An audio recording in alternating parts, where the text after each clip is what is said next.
You did it! 100 likes and a bonus show. Welcome to the playoffs on Football Guys DFS show.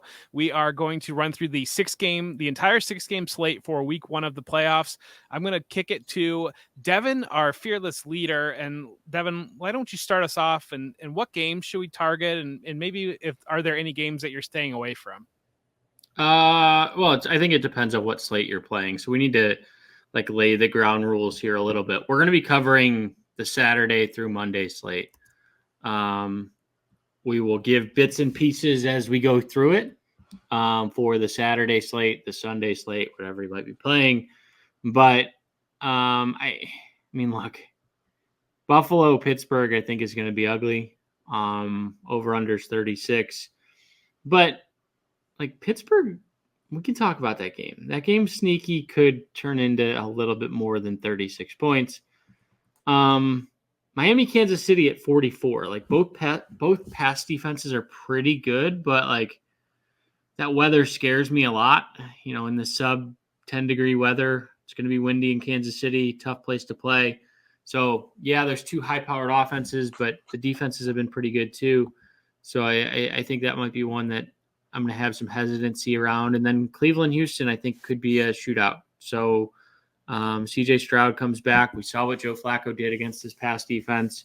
Devin Singletary should be in a pretty good spot this week going up against Cleveland's run defense, which, has largely Cleveland's I've been saying it all year, but I still think this is a fraud team.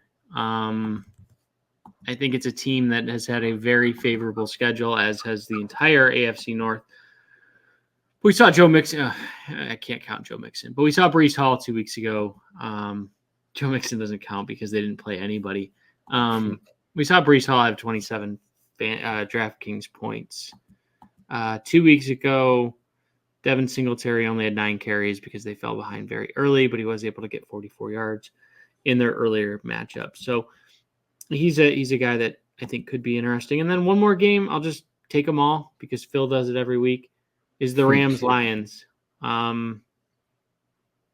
The way to beat both these teams is through the air.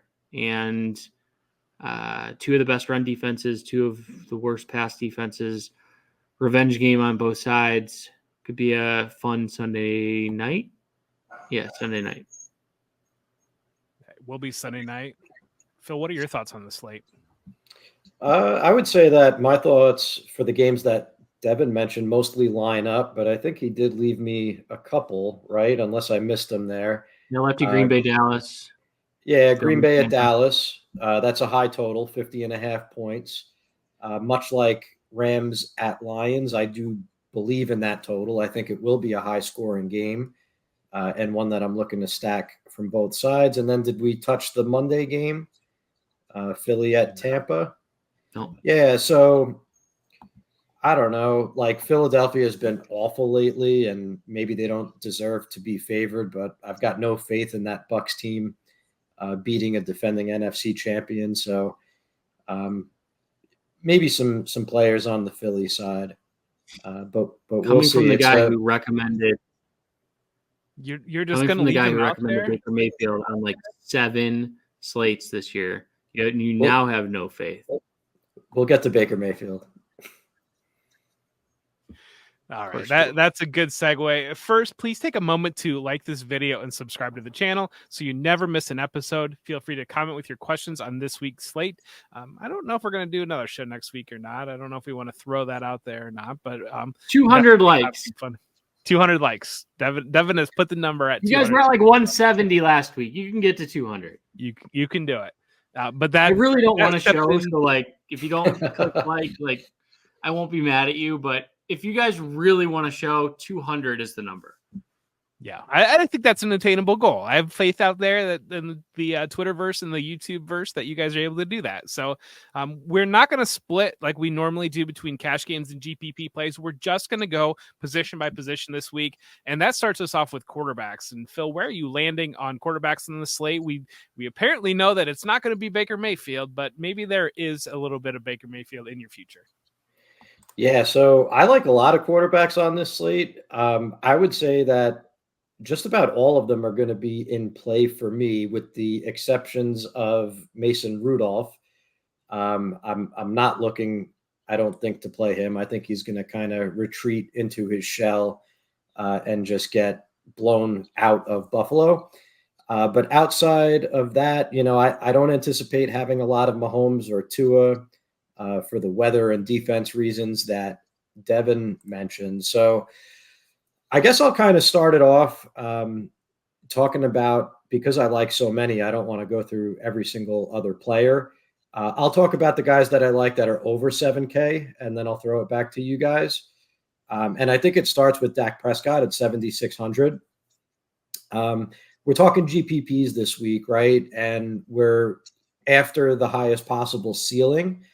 And when I look at these quarterbacks and matchups, and I think who has the highest likelihood of 350 passing yards and 4 touchdowns, I think it's Dak Prescott at home against this Packers defense that let up 381 yards and 4 touchdowns to Baker Mayfield back in, I think it was week 15 and then or 16, and then 312 and 2 to Bryce Young the week prior.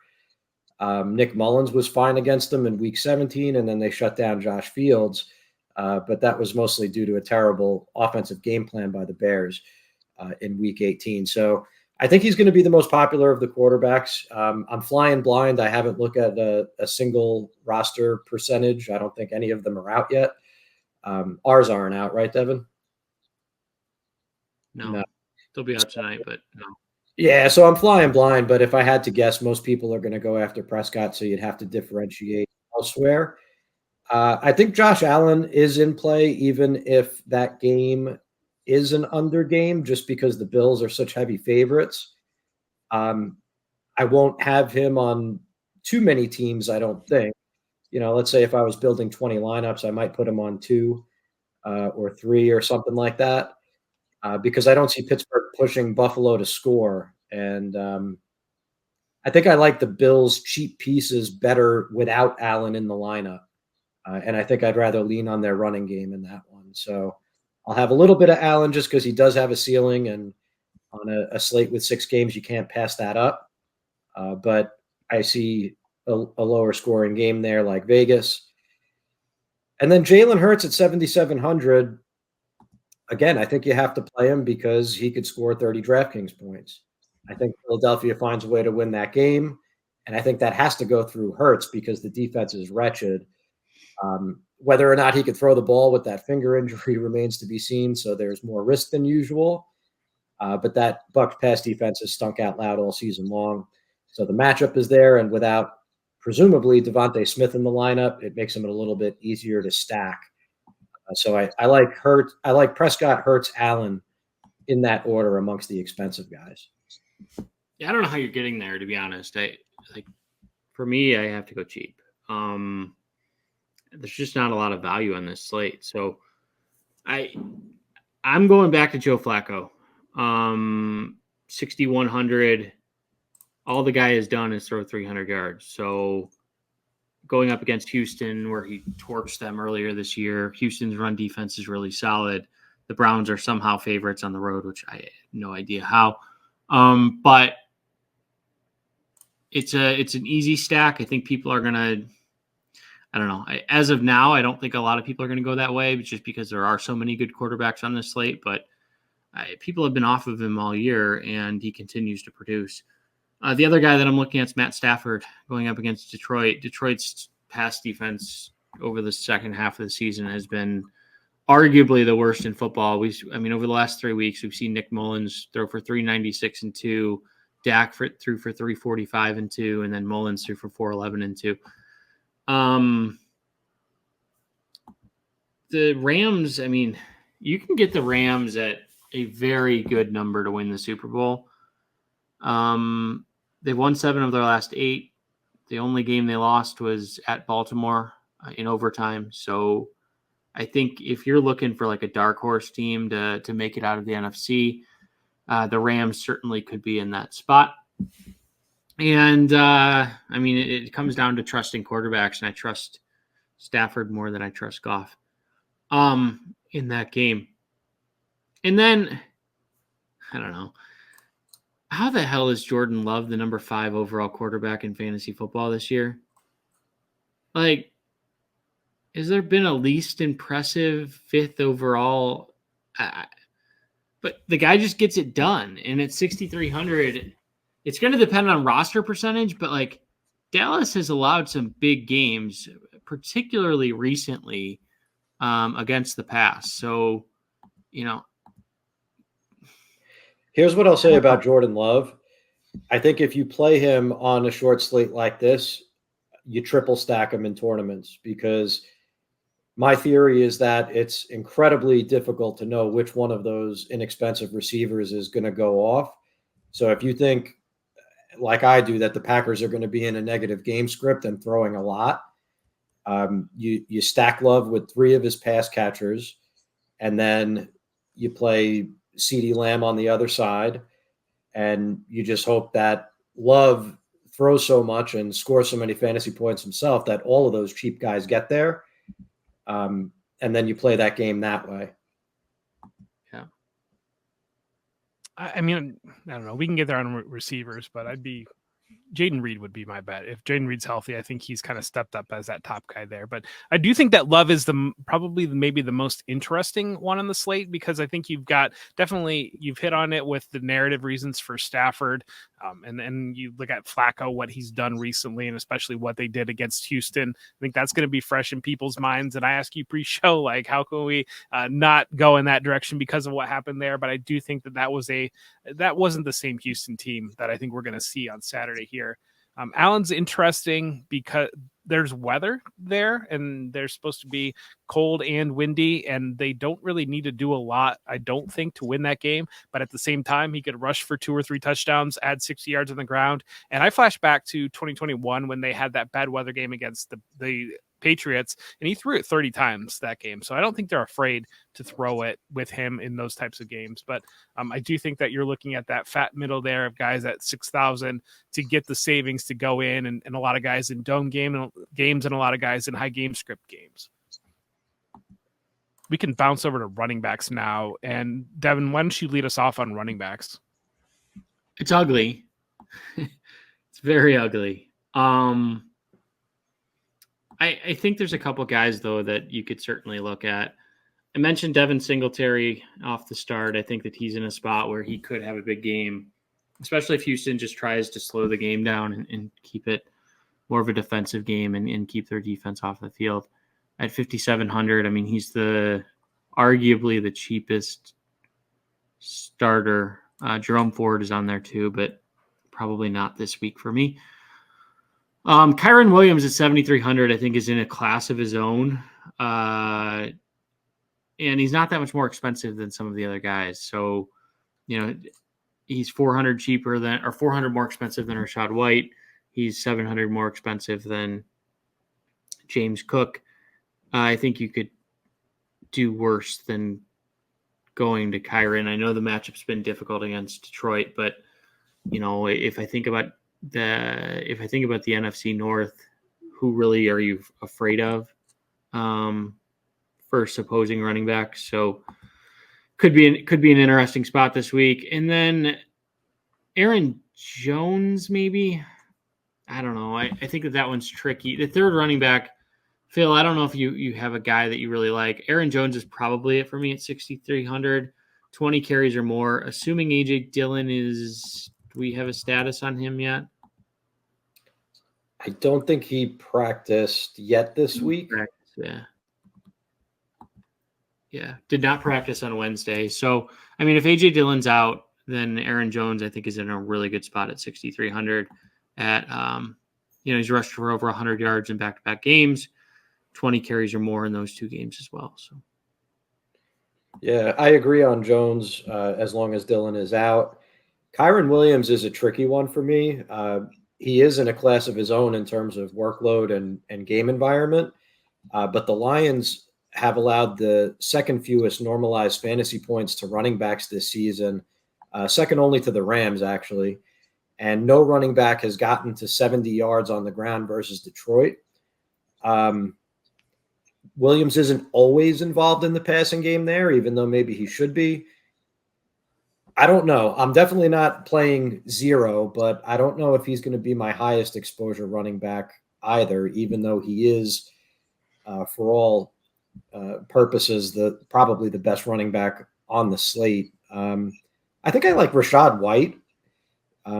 People think the Eagles are bad against the pass, and they are, but they've also been terrible against the run lately. They've let up 35% more fantasy points than league average to running backs over the last 5 weeks. And White is in a spot where he's game script independent because he catches passes. So I like him whether the Bucs are leading or trailing. Outside of that, James Cook, the Bills are a 10-point home favorite. I think you could sprinkle him in, especially because he's been quiet over the last couple of weeks. So there's some recency bias. But does he have the touchdown upside to justify a 6,600 price? Well, it was 5 yards.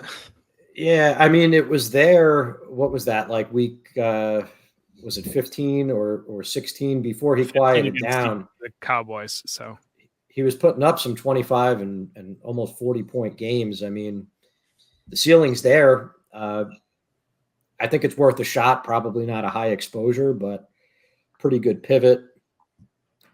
Jahmyr Gibbs, you always need some exposure to in tournaments. I'm pretty sure when DraftKings sends me that email at the end of the year that shows me my most rostered player, it might be Gibbs because you just can't multi-enter without some exposure. I don't know. Outside of that, Tony Pollard, I think I finally learned my lesson after 18 weeks. I mean, yeah, Dallas is favored at home by more than a touchdown, and he could theoretically ruin it for Dak, but he could, but he won't. And he's still going to be 20 plus percent rostered. Yeah. Outside of that, I mean, the Steelers running backs, I think there's a particular way that you play them. Or you can play in a Bills stack if you think the Bills are going to win by double digits, because he should be the one on the field more catching passes. Otherwise, if you want to play it full contrarian and you think that the Steelers have a chance to win that game, it's not going to be with Mason Rudolph matching Josh Allen airing it out in a high-scoring affair. So I think you stack Harris and the Steelers' defense, and then you don't play very many Bills at all. Hope that that's the way that the upset goes for the Steelers is through Harris and the defense. When I look at Najee Harris, and to me, that's even as long as the Bills don't run away with the game, I think he's a very interesting play at his price point. Going down below that, there's really not much there other than Warren. You can't really get below 5,100 on this slate. But I do think that with the weather that's going to be involved, there could be very real game plan that as long as it's within 2 scores ish, they're still just feeding it to Najee Harris and trying to chip away on that type of thing. Isaiah Pacheco, I think, kind of stands out to me a little bit at 6,400 in a potential weather game there. You look at Miami, they're out. Both of their defensive ends, both of their edge rushers are out. And I think the Chiefs are very content to run the football. That seems to be an identity that they've developed over the last couple of weeks to try to get back on track. They're happy to run it with Pacheco. I like him in that matchup, and I like him to have control of that backfield. And I like the Chiefs to be able to control that game against Miami. I just don't feel very good at all about -5. I saw at one point degree game for the Miami Dolphins and Tua. I don't know about that at all. Devin Singletary is iffy going against that Browns defense, but if you think that game's going to shoot out, that gives you a 5,700 play where he is the main back in that backfield. And so there is a chance to accumulate some there, especially if that is a back and forth game. And so those are kind of the ones that, other than the ones you guys have mentioned, great ones already.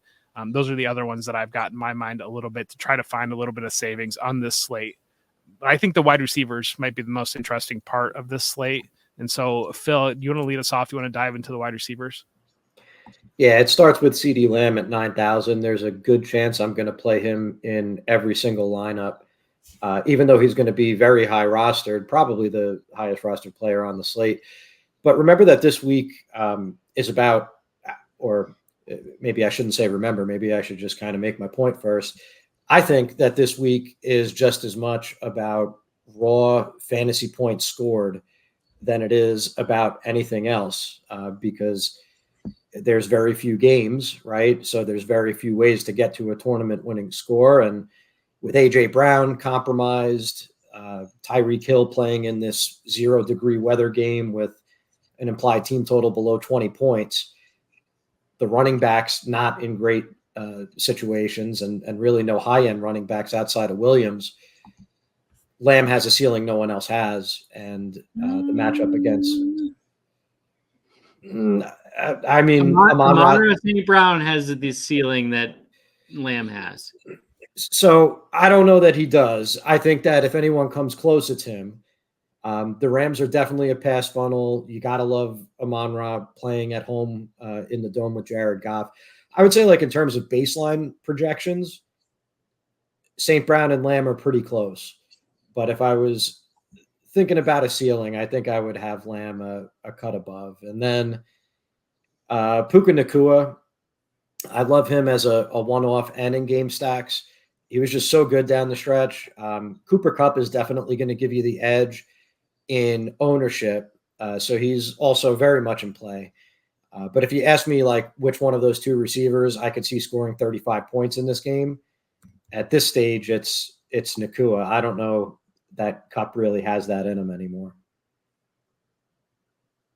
Yeah, I mean, for me, I think given the running back price, I think it's hard to go with Lamb. I understand the sentiment. I understand in cash games you might just want to fit him in, but in a GPP setting, depending on where roster percentage comes in, if they come in similar, I'm going to take Amon-Ra St. Brown and take the $1,000 discount. We're going to talk about tight ends in a moment, and there are some tight ends that I want to spend up to. I would find a way to play them both in the same lineup, Lamb and Amon-Ra. It's possible. The running backs are cheap enough. You play a cheap tight end, a cheap wide receiver 3. I mean, it depends. Look, it depends on some of these injury situations that could come about this week. So Amari Cooper still not practicing on Wednesday. If he's out, Elijah Moore steps in and becomes a top play. If Noah Brown is out, I think Robert Woods is good enough to solicit some roster percentage. I mean, he had 4 for 50 or something last week. So not great, but he's less than 4K. So I do think that there's ways to do it, but you're going to need some. I mean, if I just look at that, you're going to plus the quarterback, plus 6,000 per running back. You're going to have to play Jaylen Warren basically, which is fine. It's just, it makes it hard. So, yeah, I think the difference, and we'll get to tight end in a minute, I think the difference between like Njoku versus Cade Otton is massive this week. And I don't know that I can get both in. So Lamb's been great. I think that's unquestionable. But I think St. Brown for me at 8,000 is probably just a little bit above him, mostly because I don't know that I see another Lamb massive game. I think that the Packers will do something, maybe not, but to slow him down. You can't stop him. An interesting way to go about this week is a middle of the road approach. So I think a lot of people are going to go with the Demarcus Robinson, CeeDee Lamb / Amon-Ra St. Brown, one or the other or both. But that leaves a lot of like interesting pieces. Like Nico Collins is pretty interesting at 7,000. Should have Denzel Ward's good, Pro Bowler, no questions about it. But Collins will have a massive size advantage against the smaller Denzel Ward. Mike Evans, I think, is always in play. 6,900 he may have the ceiling that CeeDee Lamb has. He just doesn't hit it very often. But if I think about a guy who could go 8 for 150 and 2, Evans is probably in that ballpark. Who else? Let's see. Rashee Rice, probably not. I'm staying away from this Kansas City Miami game in general just because of the weather. Is there a Buffalo? Is Shakir interesting, Jeff? Yes. I think Shakir is interesting. Gabe Davis was injured last week, and they expect that it's not going to be long-term, but I do think that they look at maybe the Steelers matchup, rightfully or wrongfully, maybe as an opportunity that Gabe Davis doesn't need to play in this game. Trent Sherfield played quite a bit against Miami, kind of a sneaky name laying out there, but I do think Shakir is the pivot there as long as Gabe Davis is out at 3,400. I think he's kind of my bargain receiver there to be able to open up some things in a lineup. And yeah, then if the 34, sorry, Devin, I'm just saying if the 3,400 Shakir opens up and you have him and Demarcus Robinson, that's how you're going to see the lineups with two of those top stud receivers in it. And you might want to, at that point, think of a different plan because you're going to be up against that core of players a heck of a lot in tournaments. Yeah, and it's going to be too popular, but I do think that if you go with that Lamb and St. Brown plan, you almost have to play Demarcus Robinson as that pivot off of both Kupp and Nakua in other lineups, but I think it's going to be a very, very popular play. Yeah. I think the middle of the road is going to be, like, from a game theory perspective, the way to go. It's just a matter of, can you convince yourself that, do you feel good about not having a Lamb or not having an Amon-Ra St. Brown and instead having a Nakua or Nico Collins, etc. The last name I'll throw out there is Brandon Cooks. He scored a touchdown in 3 straight games, 6 for 39 last week, 5 for 60 the week before. He's a pretty good pivot off of Lamb. If Lamb were to have a bust game, who else in that offense? Maybe Jake Ferguson, but like they don't have that many options in Dallas. I think a name kind of out there, and we talked at the jump about all the Green Bay wide receivers, and I said I do like Jaden Reed. Christian Watson is supposed to be playing, and he's practicing, and at 4,500, that gives you a guy that he could go for 150 and 3 touchdowns. And I think there's few players, especially at that range, that have that in their range of outcomes, but we've seen his ability to break big plays in the past. So that's kind of lingering out there. Jameson Williams, I'm not sure if he's going to be back or not, but that is a kind of one of those one big play makes your day, and he's able to do that too. And those are just kind of pivots in that range that when you're looking at Demarcus Robinson, who I do expect to be very popular, or Shakir, if Gabe Davis is out, I expect he's going to be a popular play as well. Yeah, I'll add one other thing on the Green Bay receivers, and that's that I do want some of Watson if he plays for sure, because like you said, he's got a super high ceiling. I think Dontavian Wicks at 4,800 is a really good young receiver. Yep. And if Watson does play, I think it will shade his ownership a bit and make him an even better GPP play because Dubs was banged up last week. And all of these guys seem to go in and out of the game anyway. So Wicks is one of the guys I had mentioned that I would be looking to triple stack Love if I played him. I think Wicks is one of the guys that I would put in there. And just on Devin's point about Rashee Rice, I'm not going to have a lot of Chiefs either, I don't think. And I don't know if Rice has a huge ceiling, but I think it's high enough for the price. And Jeff, you mentioned that the Dolphins are super banged up on the edge. I think they're also going to be without Xavier Howard at cornerback. So their defense is kind of wrecked. So I'm not expecting a huge Chiefs passing game day, but I think Mahomes will be efficient because I don't think he'll get pressured much. And I think that opens up enough for Rice to have a good enough day, 20 DraftKings points and be well worth the 6,600. I like that mention on Rashee Rice there. So I kind of have the same mindset, but I like Pacheco just a little bit more and at a similar price tier. Tight ends now. Tell me why I'm not just going to put David Njoku at tight end and not even think twice about it. I mean, you can. I won't blame you if you do, especially if Amari Cooper's out. I think that's probably smart. The counter argument is the best NFL tight end maybe in history is $500 more in a cold weather game that could prevent downfield throwing.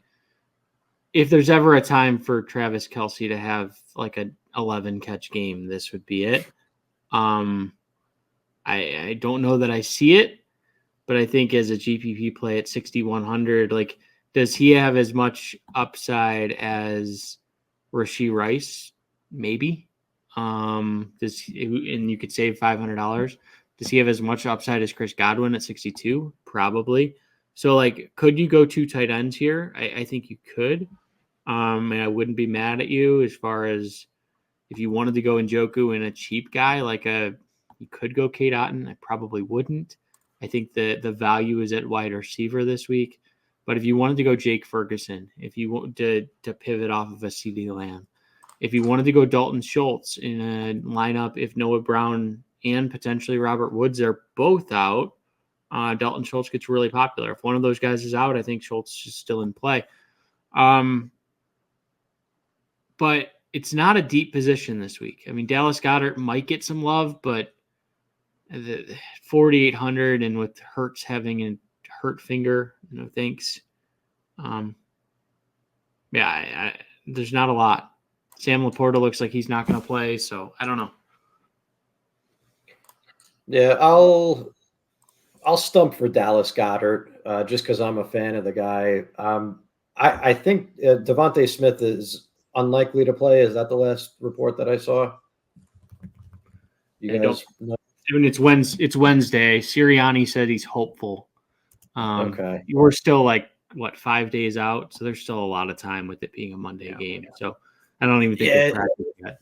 It's more if Smith is out that I'd be interested in Goddard because I think it opens up some target volume for him. Tampa Bay is so bad against tight ends. They've let up 69% more DraftKings points than league average to the position over the last 5 weeks. And the big games have been Jawan Johnson, Tucker Kraft, Kyle Pitts. These aren't world beaters. Goddard, I think, is easily the best of that bunch. Guys like Ferguson and Higbee and Otten are probably best left if you're playing their quarterbacks.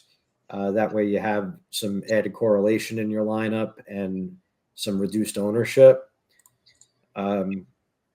Kelsey is a decision point. I mean, he hasn't been below 7K at all this season, and probably rookie year. Yeah, probably not for as long as I can remember. So they did a good job making it enticing to play him, but the projection models are going to like him. And it's one of those things that I might have to force myself to do it because the machine is way smarter than I am. But I could obviously see that crashing and burning as well.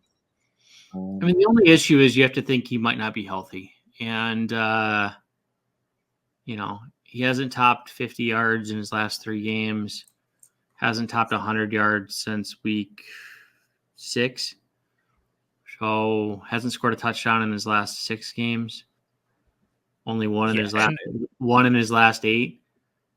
When you watch him, he's just not a priority in the offense right now. And you do have those questions about health. And when he does get the ball, there's not a lot of explosion that's happening right now. He's also 34 years old, and he did have the injury early in the season. And I think that one of the things that I've always kind of gone by and always kind of heard is that, these guys can play when they're in their mid-30s, but when they get that first injury or that second injury, it's really hard to recover off of that. They don't recover like they did when they were 25. And so that's kind of where my mind is on Kelsey, the reason to fade him. But you're exactly right. I mean, the ceiling is as high as 6,100. The ceiling is as high as anybody out there at that price range. So it's definitely in play. I did mention Khalil Shakir as a pivot if Gabe Davis is out at 3,400. I think Dalton Kincaid might be a pretty nice pivot at 4,600 if you're willing to go into a 2 tight end lineup, or even if you just want to play him at tight end. He did look pretty strong last week at a kind of an integral part of that offense as they needed to move the ball to come back on the Dolphins there. And so I think that's, if Davis is out of the lineup, that actually might be the real pivot off of another one of these Bills wide receivers. So one more thing about Kelsey. 2 more. You mentioned they don't recover from injuries nearly as well. They also don't recover from drinking heavily during the week with a rock star. It's part of it. Staying out till 2 a.m. after games and living a lifestyle. And then don't play DeAndre Swift and Travis Kelce in the same lineup. It's going to be so popular because people are going to think it's cute. They're going to think it's fun. You're going to hear the narrative all week about Swift and Kelce and blah, blah, blah, blah, blah. Don't do it. I will say taking down like a 6-figure payday and getting to show the Taylor Swift, that Taylor Swift screenshot is pretty enticing. So, well, I got one more tight end name or situation that'll throw out there if you want to get like a 1 to 3% owned piece of what is probably going to be the highest scoring game on the slate. Assuming Sam Laporta misses, you got Brock Wright and James Mitchell. These are obviously low percentage plays for a reason, but there will be snaps and there will be touchdowns. And I think Brock Wright would be the first priority if he plays. But James Mitchell probably has a higher ceiling just because he's an athlete. Not that Brock Wright isn't. I guess you just need to keep him in mind if you need someone like below 3K. Do we want to talk about defense or no? Ken. The Bills are going to be stupidly popular. Justifiably so. Other than that, I mean, for me, I'm probably paying $2,900 for Kansas City. They've been good all year.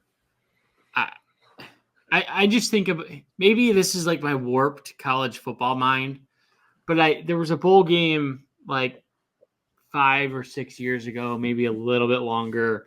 Miami, Florida was playing Wisconsin. It was in like Orlando or Charlotte, and it was like 55 degrees. And the Miami players are all bundled up in hoodies and jackets, and the Wisconsin team is in like shorts and like doing like sleeveless warm-ups and like you live a lifestyle in Miami, and their quarterback's from Hawaii, played at Alabama. It's the Jared Goff doesn't play well in the cold, and this is an extreme cold situation. So, like, to me, I just don't see Miami showing up for this game. Could be dead wrong, but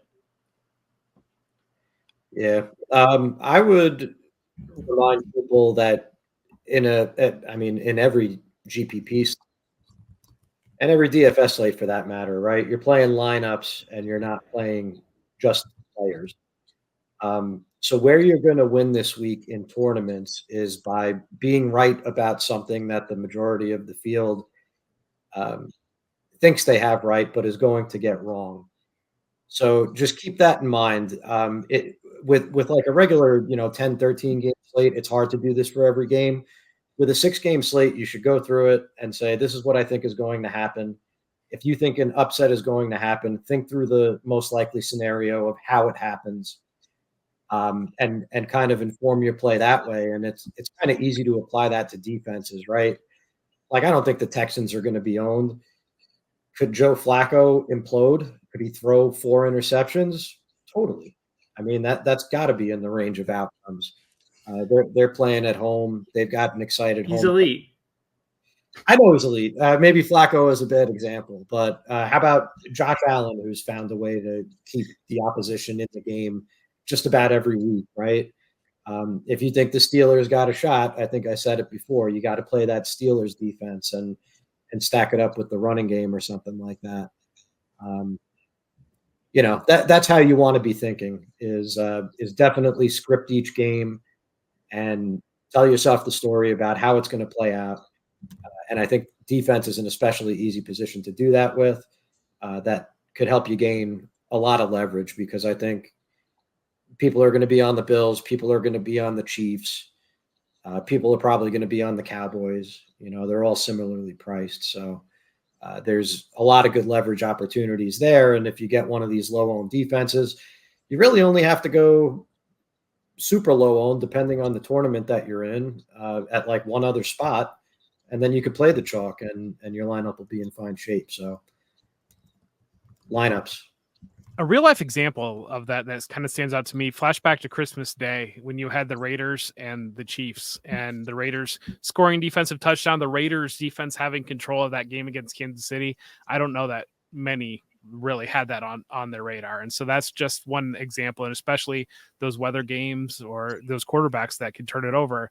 I mean, yeah, Flacco could throw 2 pick sixes, or even Allen could throw 2 pick sixes. And that can give you a big score off that defense that is underrepresented. But time for one of my favorite parts of the show. We're going to do our stacks of the week. What do you got, Phil? I think that the most obvious one is probably the one that I'm going to use the most, and then I'm going to look to get different around it. That Rams-Lions game in that dome, I mean, that should be a complete track race. And both of those defenses are pass funnels, right? So I love playing the wide receivers against each other. So, any combination of players that you want to stack in that game, in that passing game, I think is where you want to start. And really you could talk about trying to get in as many pieces of the 2 most highest scoring games as you can. And that would be Rams, Detroit, and Dallas and Green Bay. And, try to really build the whole lineup around those 2 games, I think is viable if you could somehow fit it. But yeah, that's kind of going to be like my core is players from those games. And then I'm going to be sprinkling in some of these other people that I talked about and that we talked about, and just trying to get a couple of unique pieces in every lineup. Where you going, Devin? I'm going to be a homer. I don't get playoff games very often. Browns haven't lost a wild card playoff game in 22 years. Doesn't start this week. Don't ask me how many we won. Haven't lost a wild card game in 22 years. Joe Flacco, Amari Cooper, David Njoku, and Nico Collins. 35-31 Browns.